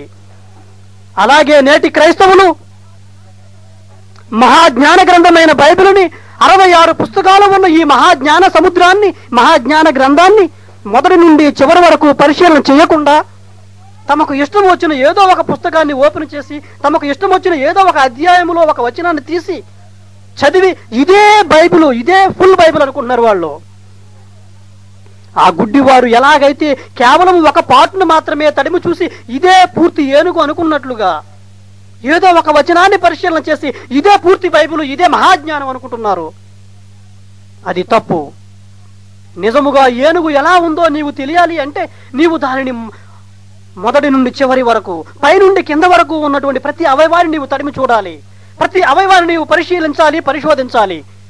అప్పుడు ఏనుగు యొక్క మహాస్వరూపము నీకు అర్థమవుతుంది. ఆ మహాభారీ కాయాన్ని నీవు అర్థం చేసుకోగలవు. మొదల నుండి చివర, పై నుండి కింద వరకు నీవు పరిశీలన చేయకుండా కేవలం ఏదో ఒక అవయవాన్ని తడిమి చూసి ఏనుగు అలాగే ఉంటుంది అని అనుకోవడం ఎంత బుద్ధి పొరపాటో, ఎంత బుద్ధిహీనతో, ఎంత పొరపాటో. పరిశుద్ధ గ్రంథాన్ని మొత్తాన్ని పరిశీలించకుండా, ఆలోచన చేయకుండా కేవలం ఏదో ఒక అధ్యాయములో ఉన్న ఒక వచనాన్ని పట్టుకుని బైబిల్ అంతా ఇదే అని అనుకోవడం కూడా అంతే బుద్ధిహీనత అనే వాస్తవాన్ని ఈ ప్రపంచం గుర్తించాలని మనం చేస్తా ఉన్నాను. ప్రియమైన దేవుని పిల్లలారా, మహాజ్ఞాన గ్రంథం ఈ బైబిల్లో ఉన్న లేఖనాలను అర్థం చేసుకోలేకపోబట్టే అనేక మంది అనేకమైన రకాల బోధలు చేస్తున్నారండి. ఒకతను వచ్చి తండ్రి యొక్కయు, కుమారుని యొక్కయు, పరిశుద్ధాత్మ యొక్కయు నామంలో మాత్రమే బాప్తిస్వం తీసుకోవాలి, యేసునామంలో తీసుకుంటే తప్పు అంటాడు.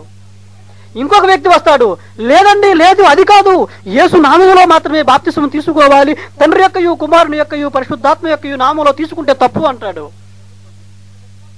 ఈ రెండింటినీ విన్న విశ్వాసి అయోమయంలో పడిపోతున్నాడు. అయ్యా, నేను ఏ నామంలో బాప్తిస్వం తీసుకోవాలి? తండ్రి యొక్కయు, కుమారుని యొక్కయు, పరిశుద్ధాత్మ నామంలో తీసుకోవాలా, లేక కేవలం యేసునామంలోనే తీసుకోవాలా, లేకపోతే అసలు బాప్తిస్వమే అవసరం లేదా? భయంకరమైన పరిస్థితుల్లో అయోమయంలో వెళ్ళిపోతున్నాడు నేటి విశ్వాసి. అటువంటి భయంకరమైన పరిస్థితిని కల్పించింది ఎవరో తెలుసా? బైబిల్ పట్టుకుని బైబిల్ని పరిశోధించకుండా, బైబిల్ని పరిశీలించకుండా ఏదో ఒక వచనాన్ని చూపించి బోధించే నేటి క్రైస్తవ వ్యవస్థ అని చెప్పడానికి ఎటువంటి అనుమానము లేదు. ప్రియమైన దేవుని పిల్లలారా, వాక్యాన్ని బోధించడానికి, ఈ మహాజ్ఞానాన్ని గ్రహించడానికి, ఆ మహాభారీ స్వరూపమైనటువంటి ఆ ఏనుగు యొక్క పరిపూర్ణ స్వరూపాన్ని మీరు గ్రహించాలి అంటే ఏనుగును ప్రారంభము నుండి చివరి వరకు, మొదల నుండి చివరి వరకు, పై నుండి కింద వరకు మొత్తం మీరు పరిశీలించాలి.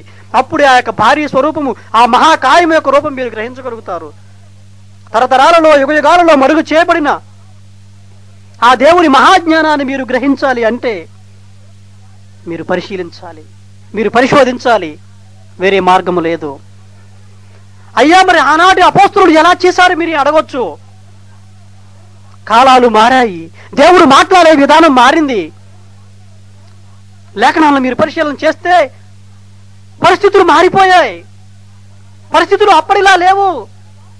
ఒకప్పుడు ఇక్కడ ఉన్నటువంటి వార్త వేరే ఊరిలో ఉన్న వ్యక్తికి చేరవేయాలి అంటే 2-3 రోజులు పట్టేది.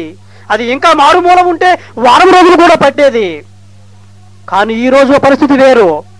నీవు ప్రపంచంలో ఏ మూలలున్నా ఇప్పుడు ఇదే క్షణం నేను నీతో మాట్లాడగలను. పరిస్థితులు మారిపోయాయి. ఒకప్పుడు ప్రపంచంలో జరిగిన విషయాలు మనకు తెలియడానికి కొన్ని నెలలు కూడా పట్టేది. కానీ ఇప్పుడే నీ ఇంటి ముందు కూర్చుని ప్రపంచంలో ఎక్కడ ఏ మూల జరుగుతుందో నువ్వు గ్రహించగలుగుతున్నావు. కారణం పరిస్థితులు మారిపోయాయి. అలాగే బైబిల్లో పరిస్థితులు కూడా మారిపోయాయి. దేవుడు మాట్లాడే విధానంలో పద్ధతులు మారిపోయాయి. నా సొంత మాటలు కాదండి ఇవి. పరిశుద్ధ గ్రంథాన్ని మీరు పరిశీలన చేయండి. హెబ్రీ పత్రిక 1వ అధ్యాయం 1వ వచనం.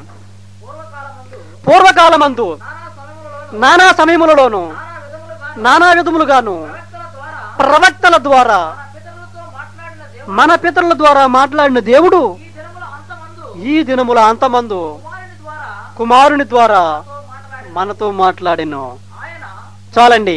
ఇక్కడ వాక్యాన్ని మీరు జాగ్రత్తగా మీరు ఆలోచన చేయండి. పద్ధతులు మారిపోయాయి. పద్ధతులు మారిపోయాయి. హెబ్రీ పత్రిక 1వ అధ్యాయము 1వ వచనం. పూర్వకాలమందు నానా సమయములలోను నానా విధములుగాను ప్రవక్తల ద్వారా మన పితరులతో మాట్లాడిన దేవుడు. పూర్వకాలం ఎలా మాట్లాడాడు దేవుడు? ప్రవక్తల ద్వారా మాట్లాడాడు. నానా సమయాల్లో నానా విధాలుగా మాట్లాడాడు. కళల ద్వారా, దర్శనాల ద్వారా, దేవదూతలను పంపించడం ద్వారా రకరకాలుగా దేవుడు మాట్లాడాడు. కానీ ఇప్పుడు పద్ధతి మారింది. చూడండి, పూర్వకాలమందు నానా సమయములలోను నానా విధములుగాను ప్రవక్తల ద్వారా మన పితరులతో మాట్లాడిన దేవుడు ఈ దినముల అంతమందు పద్ధతి మార్చేశాడు. పద్ధతి మారిపోయింది. ఈ దినముల అంతమందు తన కుమారుని ద్వారా మనతో మాట్లాడాడు. తన కుమారుని ద్వారా మనతో మాట్లాడాడు. ప్రారంభ శతాబ్దంలో ఆయన వచ్చిన తర్వాత కూడా ఆయన అంటున్నాడు, నేను వెళ్ళిపోయిన తరువాత వేరొక ఆదరణకర్తను మీకు పంపిస్తాను, పరిశుద్ధాత్ముని మీకు పంపిస్తాను. ఆయన వచ్చి నా వాటిలోనివి తీసుకుని మీకు బోధిస్తాడు, మిమ్మల్ని సర్వసత్యములోనికి నడిపిస్తాడు. నానా సమయంలో నానా విధములుగా మాట్లాడిన దేవుడు తన కుమారుని ద్వారా మాట్లాడాడు. కుమారుని ద్వారా మాట్లాడిన దేవుడు ఆ తర్వాత పరిశుద్ధాత్ముని ద్వారా మాట్లాడాడు. పరిశుద్ధాత్ముని ద్వారా అనేక మంది ప్రవక్తల ద్వారా తన భక్తుల ద్వారా మాట్లాడి వాక్యాన్ని స్థిరపరిచేశాడు. ఆయన పలికిన ప్రతి మాటను స్థిరపరిచేశాడండి. ఎలా స్థిరపరిచాడని మీరు అనుకుంటున్నారా? హెబ్రీ పత్రిక 2వ అధ్యాయము 2 నుంచి 4 వచనాలు. హెబ్రీ పత్రిక 2వ అధ్యాయము 2 నుండి 4 వచనాలు. దేవదూతల ద్వారా పలకబడిన వాక్యము స్థిరపరచబడినందున ప్రతి అతిక్రమమును అవిధేయతయు న్యాయమైన ప్రతిఫలం పొంది ఉండగా ఇంత గొప్ప రక్షణను మనం నిర్లక్ష్యం చేసిన ఎడల ఎలాగూ తప్పించుకుందాము? అట్టి రక్షణ ప్రభువు బోధించిన చేత ఆరంభమై దేవుడు తన చిత్తానుసారముగా సూచక క్రియల చేతను మహత్కార్యముల చేతను నానా విధమైన అద్భుతముల చేతను వివిధములైన పరిశుద్ధాత్మ వరములను అనుగ్రహించడం చేతను వారితో కూడా సాక్ష్యం ఇస్తుండగా వినిన వారి చేత మనకు దృఢపరచబడెను. ఇట్టి రక్షణ ప్రభువు బోధించుడి చేత ఆరంభమై దేవుని వాక్యం ఏ విధంగా స్థిరపరచబడిందో దేవుడు చెబుతూ ఉన్నాడండి. ఇట్టి రక్షణ ప్రభువు బోధించుడి చేత ఆరంభమై దేవుడు తన చిత్తానుసారముగా చేసిన సూచక్రియల చేత మహత్కార్యముల చేత నానా విధములైన అద్భుతముల చేత వివిధములైన పరిశుద్ధాత్మ వరములను అనుగ్రహించుడు చేతను వారితో కూడా సాక్ష్యం ఇచ్చుచుండగా వినిన వారి చేత మనకు దృఢపరచబడిపోయింది. వాక్యము స్థిరపరచబడిపోయింది. వాక్యము స్థిరపరచబడిందండి. వారు బయలుదేరి వాక్యమంతటా ప్రకటించిరి. ప్రభువు వారికి సహకారుడై ఉండి వెనువెంట జరుగుతూ వచ్చిన సూచక క్రియల వలన వాక్యము స్థిరపరచుకొనెను. వెనువెంట జరుగుతూ వచ్చిన సూచక క్రియల వలన వాక్యము స్థిరపరచబడిపోయింది. వాక్యము స్థిరపరచబడిపోయింది. ఆ కాలములో వాక్యము స్థిరపరచబడని కాలములో దేవుడు నానా సమయములలో నానా విధములుగా మాట్లాడాడు. ఇప్పుడు అటువంటి అవసరము లేదు. ఎందుకంటే నానా విధములుగా నానా సమయములలో ప్రవక్తల ద్వారా మాట్లాడిన మాటలను, కుమారుని ద్వారా మాట్లాడిన మాటలను, పరిశుద్ధాత్ముని ద్వారా మాట్లాడిన మాటలను దేవుడు స్థిరపరిచేశాడు. వాక్యాన్ని స్థిరపరిచేశాడు. ఇప్పుడు అందులో కొత్తగా కలపడానికి కానీ తీసివేయడానికి కానీ లేని పరిస్థితి. అయ్యా ఇందులో కొంత మిగిలిపోయింది, నేను కొత్తగా కలుపుతాను అనడానికి వీల్లేదు. అయ్యా ఈ వాక్యము తీసేద్దాము అనడానికి వీల్లేదండి. నీవు కలపడానికి వీలు లేకుండా, తీసివేయడానికి వీలు లేకుండా దేవుడు వాక్యాన్ని స్థిరపరిచేశాడు. ప్రకటన గ్రంథం 22వ అధ్యాయము 18-19 వచనాలు చూద్దాం. ఈ గ్రంథమందున్న ప్రవచన వాక్యములను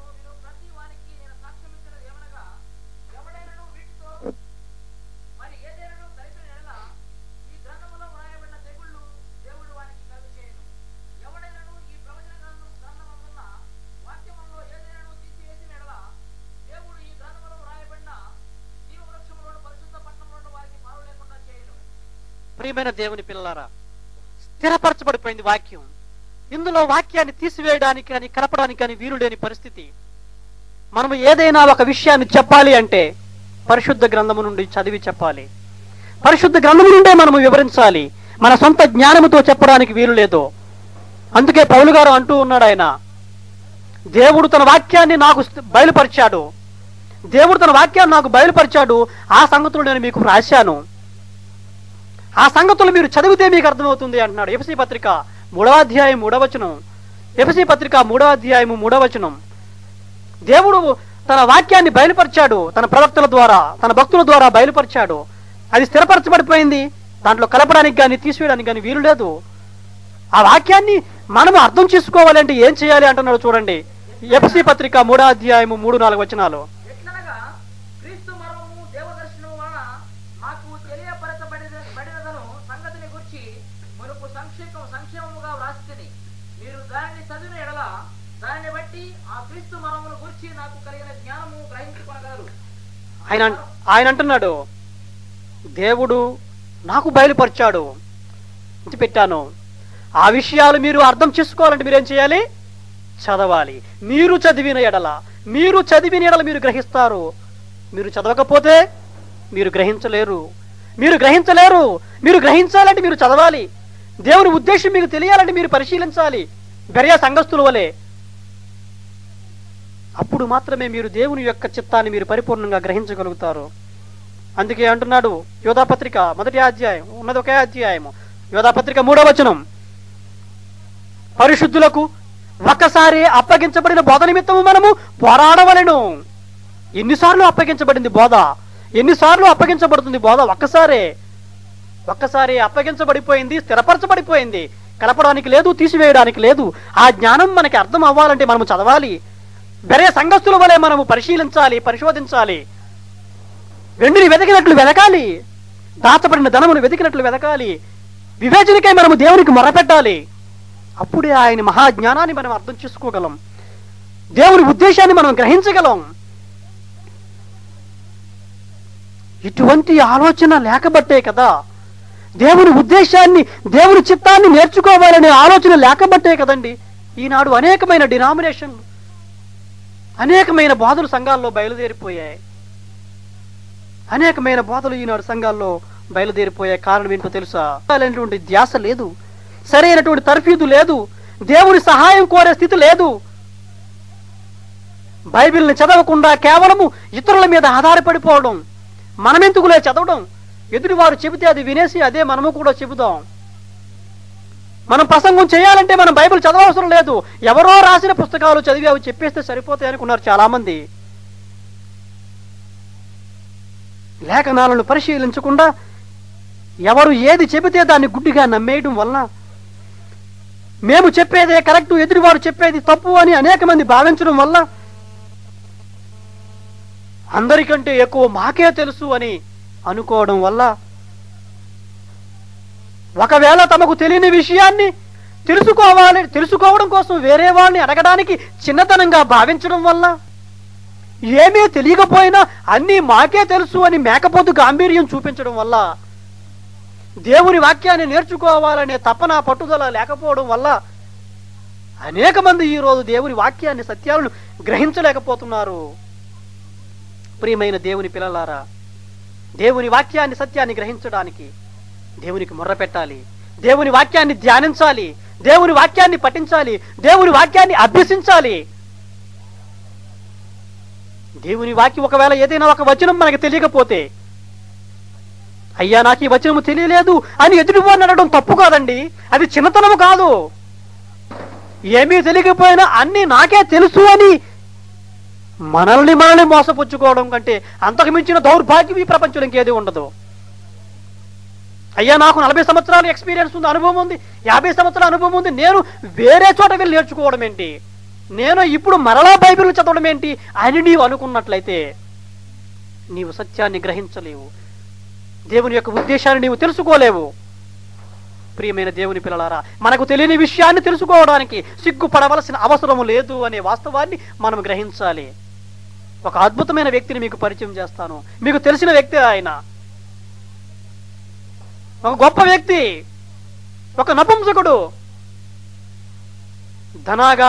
దేశ ధనాగారం అంతటి పైన అధిపతిగా ఉన్న వ్యక్తి యెరూషలేము వచ్చాడు. ఆయన అపోస్తుల కార్యములు 8వ అధ్యాయము 27 నుండి 31 వచనాల వరకు చూడండి. అప్పుడు ఐథియోపియుల రాణి అయిన కందకే క్రింద మంత్రి అయి ఆమె యొక్క ధనాగారం అంతటి మీదనున్న ఐథియోపియుడైన నపుంసకుడు ఆరాధించుటకు యెరూషలేమునకు వచ్చి ఉండెను. అతడు తిరిగి వెళ్ళుచు తన రథం మీద కూర్చుండి ప్రవక్త అయిన యెషయా గ్రంథము చదువుచుండెను. అప్పుడు ఆత్మ ఫిలిప్పుతో, నీవు ఆ రథము దగ్గరికి పోయి దాన్ని కలుసుకొనమని చెప్పాను. ఫిలిప్పు దగ్గరకు పరిగెత్తుకుని పోయి అతడు ప్రవక్త అయిన యెషయా గ్రంథం చదువుతుండగా విని, నీవు చదువుతున్నది గ్రహించుతున్నావా అని అడుగగా, అతడు ఎవడైనను నాకు త్రోవ చూపుకుంటే ఎలాగూ గ్రహింపగలనని చెప్పి రథం ఎక్కి తనతో కూర్చున్నవని ఫిలిప్పును వేడుకొనెను. నపుంసకుడు యెరూషలేమునకి వచ్చి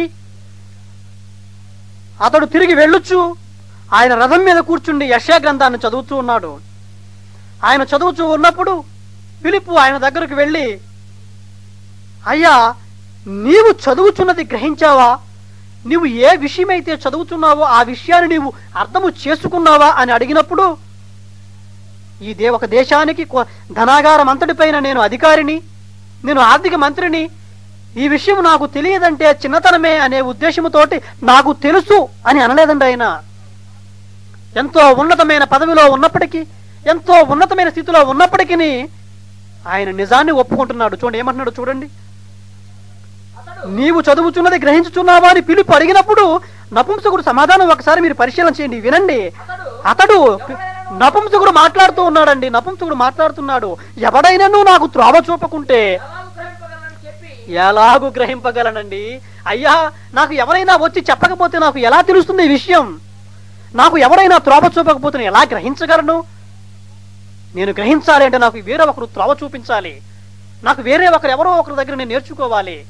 కాబట్టి చదవండి, కాబట్టి రథమెక్కి తనతో కూర్చుండుమని ఫిలిప్పును బ్రతిమాలుతున్నాడండి. ప్రియమైన దేవుని పిల్లలారా, దేవుని వాక్యాన్ని నేర్చుకోవాలనే తపనతో ఫిలిప్పును బ్రతిమాలుతున్నాడు, వేడుకుంటున్నాడు. ఆయనలో పట్టుదల వచ్చేసింది. నీవు చదువుతున్నది గ్రహించున్నావా అని అడిగినప్పుడు తనలో ఉన్న భావాన్ని ఆయన బయట పెడుతున్నాడు. ఇంకా మాట్లాడుతున్నాడు ఆయన. చూడండి 34-35 వచనాలు. 34-35 వచనాలు. అప్పుడు నపుంసకుడు తనలో తను ప్రశ్నించుకుంటున్నాడు. చదివిన వాక్యాన్ని ఆయన అభ్యసిస్తున్నాడు, ఆ వాక్యాన్ని ధ్యానిస్తున్నాడు. ఆయన ప్రవక్త, ఈ యెషయా ప్రవక్త ఎవరిని గూర్చి ఇలాగూ చెబుతున్నాడు? తనను గూర్చియా లేక వేరే వ్యక్తి గురించి ఏమైనా చెబుతున్నాడా? దయచేసి నాకు తెలుపుము అంటున్నాడు ఆయన. చెప్పబడిన వాక్యము ఎవరి గూర్చి చెప్పబడింది? ప్రవక్తను గురించి చెప్పబడిందా లేక వేరొక వ్యక్తిని గురించి చెప్పబడిందా? ఎప్పుడు చెప్పబడింది? ఎవరి గురించి చెప్పబడింది? ఏ కాలంలో చెప్పబడింది? ఎందుకు ఆ విధంగా చెప్పబడింది అని అన్నిటినీ ఆయన ప్రశ్నించుకుంటున్నాడు. అందులో ఉన్న తాత్పర్యాన్ని గ్రహించాలనే ఆ యొక్క తపనతో, తెలుసుకోవాలనే మంచి ఆ కుతూహలంతో, ఆనందంతో, పట్టుదలతో ఫిలిప్పుని ఏమన్నాడో తెలుసండి? దయచేసి నాకు తెలుపు నాయన, దయచేసి ప్లీజ్ అన్నాడు ఆయన. ఎప్పుడు బ్రతిమాలుతారండి మీరు ప్లీజ్ అని? ఎప్పుడు బ్రతిమాలుతారు మీరు? మీకు అన్ని సమృద్ధిగా ఉన్నప్పుడు, మీకు వేరే వ్యక్తులతో అవసరం లేనప్పుడు మీరు ఎవరిని దయచేసి బ్రతిమాలరు. అయ్యా, నా కూతురు పెళ్లి ఆగిపోతుంది, 1,00,000 రూపాయలు కావాలి అర్జెంటుగా, మీరు ఇస్తే ఆమె పెళ్లి అవుతుంది, లేకపోతే ఈరోజు పెళ్లి ఆగిపోతుంది, మీరు సహాయం చేయండి దయచేసి. అయ్యా, నా దగ్గర లేదు, రేపైతే నేను ఇవ్వగలను అంటున్నాడు ఆయన. అయ్యా, లేదండి, నేను అందరినీ అడిగాను, ఎవరు ఇవ్వనంటున్నారు. అయ్యా, దయచేసి మీరు ఇవ్వండి, మీరు ఇస్తే నా పరువు నిలబడుతుంది, మీరు కనుక 1,00,000 రూపాయలు డబ్బులు ఇస్తే నా కూతురు పెళ్లి చేసుకుంటాను, మా పరువు నిలబడుతుంది. ఒకవేళ కనుక మీరు డబ్బులు ఇవ్వకపోతే ఆమె పెళ్లి ఆగిపోతుంది, మేము నవ్వుల పాలైపోతాం. దయచేసి అయ్యా, దయచేసి సహాయం చేయండి, దయచేసి బ్రతిమాలుతున్నాడు ఆయన. మరి ఇక్కడ ఈ నపుంసకుడికి ఏమి అవసరం ఉందని, అతనికి ఏమి తక్కువైందని ఫిలిప్పుని బ్రతిమాలుతున్నాడు. దయచేసి నాకు చెప్పమంటున్నాడు. ప్రియమైన దేవుని పిల్లలారా, ఎంత ఉన్నతమైన స్థితిలో ఉన్నప్పటికీ తనకు తెలియని విషయాన్ని తెలియదు అని ధైర్యంగా ఒప్పుకున్నాడు ఆయన. ఆ చెప్పబడిన వాక్యం ఎవరి గురించి చెప్పబడింది, ఎందుకు చెప్పబడింది అని ప్రశ్నించుకున్నాడు, పరిశీలిస్తున్నాడు, పరిశోధిస్తున్నాడు. ఆయన ఆ విషయాన్ని తెలుసుకోవాలనే ఉద్దేశంతో తన స్థితిని మర్చిపోయి, తన హోదాను మర్చిపోయి, అయ్యా దయచేసి నాకు చెప్పు అని బ్రతిమాలుతున్నాడు, తను తాను తగ్గించుకుంటున్నాడు. ఎంత పట్టుదల, ఎంత తపన, ఎంత ధ్యానం, ఎంత అభ్యాసమో ప్రియమైన దేవుని సేవకుడా, ప్రియమైన విశ్వాసి. అటువంటి పట్టుదల, అటువంటి పరిశోధనాత్మక పఠనం నీలో ఉందా? ఆ నపుంసకుడు తగ్గించుకున్నట్టుగా నీ హోదాను విడిచి, నీ మేకపోతు గాంభీర్యాన్ని విడిచి ఎందుకు ప్రభువు దగ్గర నీవు తగ్గించుకోకూడదు? నీకు తెలియని విషయాన్ని తెలియదని ఎందుకు ఒప్పుకుని, ప్రభువా ఈ విషయం నాకు తెలియదు, నాకు చెప్పు అని ఎందుకు నీవు ప్రభు దగ్గర గోజాడకూడదు? ఒకసారి ఆలోచించమని నీకు మనవి చేస్తూ ఉన్నాను. ప్రియమైన దేవుని పిల్లలారా, మేము బైబిల్ కాలేజీలు పెట్టి వాక్యాన్ని ప్రకటించినంత మాత్రాన మాకు అన్నీ తెలుసు అని మేము భావించడం లేదండి. ఒకవేళ మేము చెప్పిన వాక్యంలో ఏదైనా తప్పు ఉందని మీరు ఎవరైనా చెప్పినట్లయితే, మీరు చెప్పిన విషయము వాక్య ప్రకారము సత్యమే అయితే మేమును మా తప్పును సరిదిద్దుకోవడానికి సిద్ధముగా ఉన్నాం. మేము అన్ని తెలిసిన వారమని కాదండి, ప్రభువు మాపై పెట్టిన భారాన్ని బట్టి ఆయన వాక్యాన్ని ప్రకటించాలనే ఆశతో, ఆయన వాక్యాన్ని ఈ ప్రపంచానికి చాటి చెప్పి దేవుని యొక్క చిత్తాన్ని, ఉద్దేశాన్ని ప్రతి మనిషి గ్రహించి ఆ వాక్య ప్రకారము జీవించి ప్రతి ఒక్కరిని పరలోకానికి చేర్చాలనే కేవలము ఆత్మల సంపాదన తాపత్రయముతోనే మేము వాక్యాన్ని ప్రకటిస్తున్నాము తప్ప ఎవరిని విమర్శించడానికి కానీ, ఎవరిని అవమానపరచడానికి కానీ మేము బోధ చేయటం లేదండి. మీరు లేఖనాలను, సత్యాలను గ్రహించాలి, లేఖనాలను పరిశీలించాలి, లేఖనాలను పరిశోధించాలి, సత్యాన్ని ఉన్నది ఉన్నట్టుగా గ్రహించాలి. ఉన్నది ఉన్నట్టుగా గ్రహించి మీరు బోధిస్తేనే మీ ఆత్మలను రక్షించుటకు శక్తి గల వాక్యం అది. వాక్యము ఉన్నటువంటి శక్తి మహాశక్తి, ఆత్మలను రక్షించే శక్తి, అగ్నిలో ఉన్న వారిని బయటికి రప్పించే శక్తి, చీకటిలో ఉన్న వారికి వెలుగునిచ్చే శక్తి, మరణములో ఉన్న వ్యక్తిని జీవములోనికి తీసుకుని వచ్చే శక్తి. దేవుని వాక్యము సజీవమై బలము గలదై రెండంచులు గల ఎటువంటి ఖడ్గము కంటిని వాడిగా ఉండి ప్రాణాత్మలను, కేళ్లను, మూలికను, ఎముకలను విభజించునంత మట్టుకు దూరుచు హృదయం యొక్క తలంపులను పరిశోధిస్తూ నీ యొక్క పాప అంతరంగ స్వభావాన్ని బయటపెట్టి, నీ యొక్క పాప స్వభావాన్ని తీసివేసి నీకు పవిత్రమైన హృదయాన్ని అనుగ్రహించి అగ్నిలో నుండి నిన్ను లాగి, చీకటిలో నుండి నిన్ను లాగి పరలోకానికి చేర్చే ఏకైక మార్గము ఈ బైబిల్ అండి. ఇటువంటి మహాజ్ఞానాన్ని విడిచిపెట్టి లేనిపోని కట్టుకథలు, పిట్టకథలు చెప్పి జనాల చేత తప్పట్లు కొట్టించుకొని భలే చెప్పాడు, భలే నవ్వించాడు అని మెప్పులు పొందడానికి నీవు ప్రయత్నిస్తే అంతకు మించిన దౌర్భాగ్యం ఈ ప్రపంచంలో ఏదీ ఉండదనే విషయాన్ని గుర్తించాలి. ప్రియమైన దేవుని పిల్లలారా, దేవుని వాక్యాన్ని బోధించడానికి పరిశీలన అవసరం, దేవుని వాక్యాన్ని అర్థం చేసుకోవడానికి పరిశోధనాత్మకత అవసరం. అంతకంటే ముఖ్యంగా మొట్టమొదటిగా దేవుని యొక్క సహాయం అవసరం. అప్పుడు మాత్రమే ఆయన ఉద్దేశాన్ని గ్రహించగలుగుతాం. ఏ ఉద్దేశముతో అయితే దేవుడు కోటాను కోట్ల సంవత్సరాల క్రితము జగత్తు పునాది వేయబడక మునిపే మనుషులు తనకు పిల్లలుగా కావాలని కోరుకున్నాడో, తన ఎదుట పరిశుద్ధులు, నిర్దోషులై ఉండాలి అని కలలు కన్నాడో, దేవుడు కన్న కలలు అప్పుడు నిజమవుతాయి. దేవుని యొక్క సంకల్పం అప్పుడే నెరవేరుతుంది. అలా కాకుండా నీ ఇష్టానుసారంగా బోధించి అనేకులను రకరకాల బోధలతో నింపేసి ఈ సమాజాన్ని పాడు చేస్తే దేవుని యొక్క ఆశలు, దేవుని యొక్క ఉద్దేశాలు కళ్ళలుగానే మిగిలిపోతాయి. ఆ శాపము నీదే సుమా. అటువంటి భయంకరమైన శాపము నీ మీదకి రాకుండా ఉండాలని, అనేక మందిని జీవ మార్గములోనికి నడిపించాలని, నీవు దేవుని యొక్క చిత్తాన్ని, దేవుని యొక్క లేఖనాలను పరిపూర్ణంగా గ్రహించాలనే ఉద్దేశంతోనే ఈ అంశాన్ని చెప్పాలని మేము నిర్ణయించుకున్నాం. అవును ప్రియులారా, దేవుని వాక్యాన్ని ధ్యానించడానికి, దేవుని వాక్యాన్ని అర్థం చేసుకోవడానికి, దేవుని యొక్క మనసును మనము అర్థం చేసుకోవడానికి ఆయన వాక్యాన్ని మనం ధ్యానించాలి. ఆజ్ఞ వెంబడి ఆజ్ఞ, ఆజ్ఞ వెంబడి ఆజ్ఞ, సూత్రము వెంబడి సూత్రము, సూత్రం వెంబడి సూత్రము, కొంత ఇతర అచ్చట గరయ సంఘస్థుల వలె పరిశీలించాలి, పరిశోధించాలి. ఎవరు ఏది చెబితే దాన్ని గుడ్డిగా నమ్మకూడదండి. బైబిల్లో మీరు ఏదైనా ఒక వచనాన్ని అవును అని అంటే బైబిల్లో ఉన్న వచనాలు అన్ని అవుననాలి. ఒకవేళ మీరు బైబిల్లో ఉన్న వచనాలు ఏదైనా ఒకటి కాదు అని అంటే బైబిల్లో ఉన్న వచనాలు అన్ని కాదు అని దానితో ఏకీభవించాలి.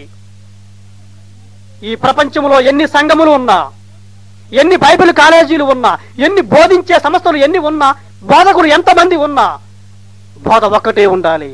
కారణం బైబిల్ ఒక్కటే, విశ్వాసం ఒక్కటే, బాప్తిసం ఒక్కటే, పరిశుద్ధాత్ముడు ఒక్కడే, రక్షకుడైన యేసుక్రీస్తు ఒక్కడే, అందరికీ తండ్రి అయిన దేవుడు ఒక్కడే, బైబిల్ ఒక్కటే. అన్నీ ఒక్కటే అయినప్పుడు ఆ ఒక్కటే అయిన బైబిలులో ఉన్నటువంటి ఒక్కటే దేవుడు, ఒక్కడే పరిశుద్ధాత్మ ద్వారా ప్రేరేపించబడిన ఆ ఒక్కటే ఆత్మ సంబంధమైన సంగతులు ఒక్కటిగానే ఉండాలి. ఒకటే డాక్టరీని ఉండాలి, ఒకే బైబిల్ ఒకే డాక్టరీని ఉండాలి. ఎవరికి ఇష్టం వచ్చినట్టుగా వారు తోస్తే అది మంచి పద్ధతి కాదు. ప్రియమైన దేవుని పిల్లలారా, సత్యాన్ని గ్రహించారు అని మేము నమ్ముతున్నాం. దేవుని వాక్యాన్ని గ్రహించడానికి మొట్టమొదటిగా ఆయన పాదాల చెంత మోకరిద్దాం. ప్రభువా, ఈ యొక్క మహాజ్ఞానాన్ని మాకు తెలియచేయని ఆయన్ని వేడుకుందాం. తరువాత మనము ఆయన లేఖన సత్యాలను చాలా భక్తి శ్రద్ధలతో నేర్చుకోవాలి. ఈ వాక్యాన్ని ప్రకటించాలి, లోకాన్ని వెలిగించాలి, జీవవాక్యమును చేతపట్టుకుని లోకములో జ్యోతుల వలె ప్రకాశించాలనే తాపత్రయంతో వాక్యాలను పరిశీలించాలి, పరిశోధించాలి. అప్పుడు మాత్రమే కోటాను కోట్ల సంవత్సరాల క్రితము దేవుడు కన్న కలలు నిజమవుతాయి. ఈ వాస్తవాన్ని గ్రహించి గుడ్డిగా బైబిలు తెరిచి వచ్చిన వాక్యాన్ని కాకుండా వాక్యాన్ని పరిశీలించి పరిశోధించి ఉన్నది ఉన్నట్టుగా చెప్పి అనేక మందిని రక్షణ మార్గంలోనికి నడిపించడానికి ప్రయత్నం చేద్దాం. అట్టి కృప దేవుడు మనందరికీ అనుగ్రహించునుగాక. ఆమేన్.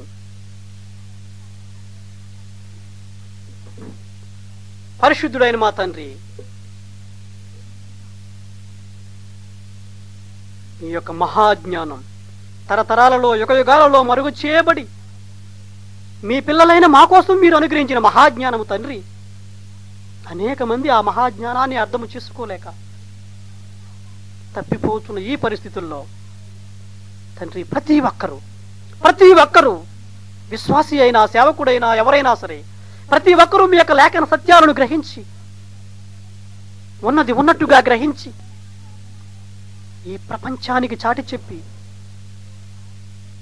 మరణములో ఉన్నవారిని, చీకటిలో ఉన్నవారిని వెలుగులోనికి, జీవములోనికి నడిపించినట్లుగా సహాయం అనుగ్రహించండి తండ్రి. మీ యొక్క పరిశుద్ధ లేఖనములో ఉన్నటువంటి మహాజ్ఞానము అర్థము చేసుకునే శక్తి మాకు అనుగ్రహించండి. అటువంటి వివేచన మాకు అనుగ్రహించండి. మా హృదయములో ఉన్న ప్రతి విధమైన గర్వాన్ని మీరు తీసివేయండి. వాక్యమును నేర్చుకోవాలనే తపన మాకు అనుగ్రహించండి. వేరే సంఘస్థుల వలె వారు చెప్పిన సంగతులు అలాగూ ఉన్నవో లేవో అని పరిశీలించే మంచి మనసు మాకు దయచేయండి. మరీ ముఖ్యంగా మీరు మాకు అనుగ్రహించిన బైబిల్లో ఉన్న మీ యొక్క లేఖనాలను అర్థం చేసుకుని మీ యొక్క ఉద్దేశాన్ని గ్రహించి మీ యొక్క వాక్య ప్రకారము జీవించే ధన్యత మాకు అనుగ్రహించండి. విత్తబడిన వాక్యాన్ని సాతానుడు ఎత్తుకుని పోకుండా ప్రతి ఒక్కరి హృదయంలో భద్రపరచబడి ఫలించినట్లుగా సహాయం అనుగ్రహించండి. మీ చిత్తమైతే తండ్రి, మీ ప్రియకుమారుని రాకడ ఆలస్యమైతే మరొకసారి మీ యొక్క వాక్యమును వినే భాగ్యం మాకు దయచేయమని, మీ యొక్క వాక్యమును ప్రకటించే గొప్ప ధన్యత మాకు అనుగ్రహించమని, బలమైన మీ చేతులలో ఘనమైన ఆయుధాలుగా మమ్మల్ని వాడుకునమని, సదాకాలం మీరే తోడుండి నడిపించగలరని ఈ కొద్ది మనవులు మా ప్రభువు, మా రక్షకుడు, మీ ప్రియకుమారుడైన యేసుక్రీస్తు వారి పరిశుద్ధ నామమున ప్రార్థిస్తున్నాము పరమ తండ్రి. ఆమేన్. తండ్రి అయిన దేవుని ప్రేమ, కుమారుడైన యేసుక్రీస్తు వారి కృప, పరిశుద్ధాత్మ దేవుని అన్యోన్య సహవాసం కూడి ఉన్న మనకు, వాక్యమును విన్న బిడ్డలందరికీ ఇప్పుడు ఎల్లప్పుడూ సదాకాలము యేసుక్రీస్తు వారి ద్వారా తోడైని నడిపించునుగాక. ఆమేన్.